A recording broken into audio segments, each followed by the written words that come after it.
தருமன் தோற்றான் என கூறி பாஞ்சாலியை உடனே அழைத்து வா இச்சபைக்கு. அப்படியே ஆகட்டும் அரசே.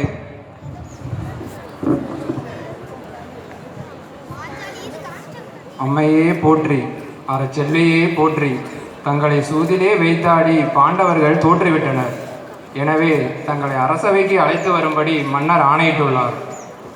யார் சொன்ன வார்த்தையடா இது? மாதர் சபை வருதல் மரபோ? யார் ஏவலால் என்னை அழைக்கின்றாய்? மாமன்னர் துரியோதனரின் ஆணை இது. நல்லது. சூதிலே நாயகர் தருமர் முதலில் என்னை வைத்தாடி தோற்றனரா அல்லது தாம் தோற்ற பின் என்னை வைத்தாடினரா? பாண்டவர் தோற்ற பின்னரே தங்களை வைத்தாடி இழந்தனர். பாண்டவர் சூதிலே தோற்ற பின் என்னை வைத்தாட அவருக்கு உரிமை இல்லை. அடிமையாகிய பாண்டவர்கள் சுதந்திரமான என்னை மனைவி என்று உரிமை கொண்டாடி அடிமையாக்க முடியாது. கௌரவர்கள் சபையில் அறம் மறைத்தவர்கள் யாரும் இல்லையா?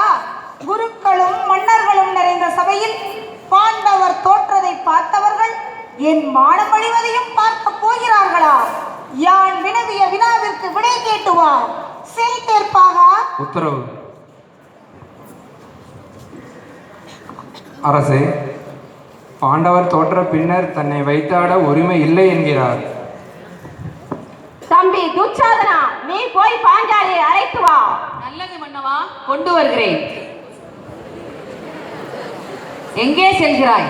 நாங்கள் சொல்லியபடி எங்கள் சபைக்கு மரியாதையாக வந்துவிடு. என்னடா சொன்னாய்?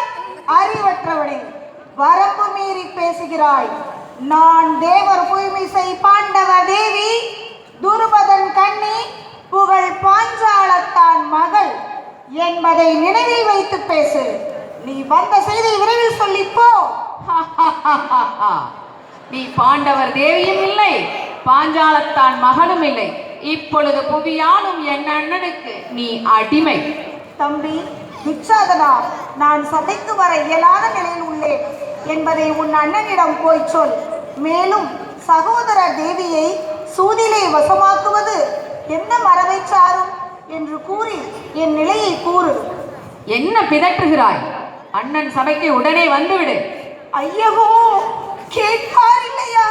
கேடுகெட்ட இச்சபைதனிலே விதியோ கணவரே, அம்மி மிதித்தே அருந்ததியை காட்டி என்னை வேத சுடர்த்தி முன் வேண்டி மனம் செய்து இன்று இப்பாதகர் முன் விட்டு விட்டீர். என் பெருமை அழிதலை காணீரோ?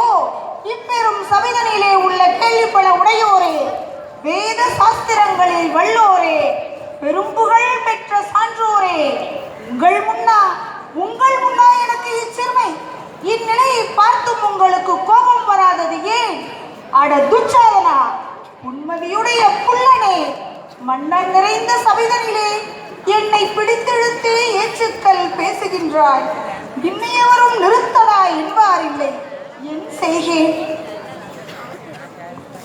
அம்மையே, இவ்வுலகில் ஒருவன் தன் சாரத்தை விற்கலாம், பிறருக்கு தானமாக கொடுக்கலாம் என்பது அன்றைய சாஸ்திர நெறி.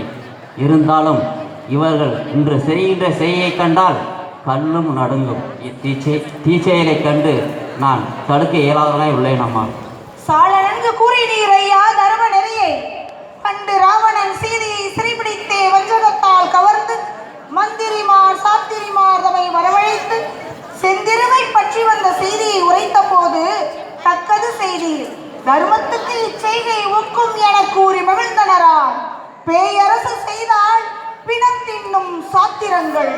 மாயமுணராத மன்னவனை சூதாட வற்புறுத்தி கேட்டதுதான் வஞ்சனையோ நேர்மையோ?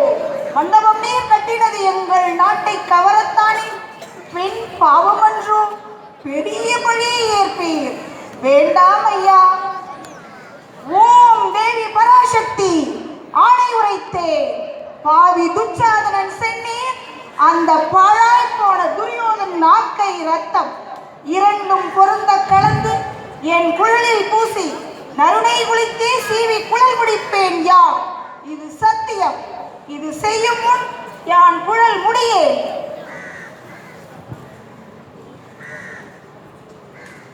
தலைவர் உள்ளிட்ட அவையோருக்கு என் வணக்கத்தை முதலில் தெரிவித்துக் கொள்கிறேன்.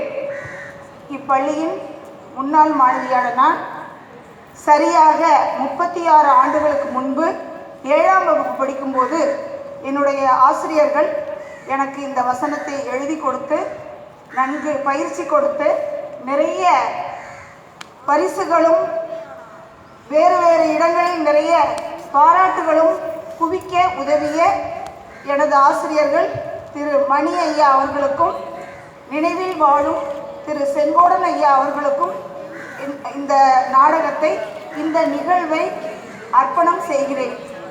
அவர்கள் என்னை எட்ட முடிந்த அந்த எல்லையை இப்போது நான் தொடவில்லை என்றே நினைக்கிறேன். நன்றி. அனைவருக்கும் வணக்கம்.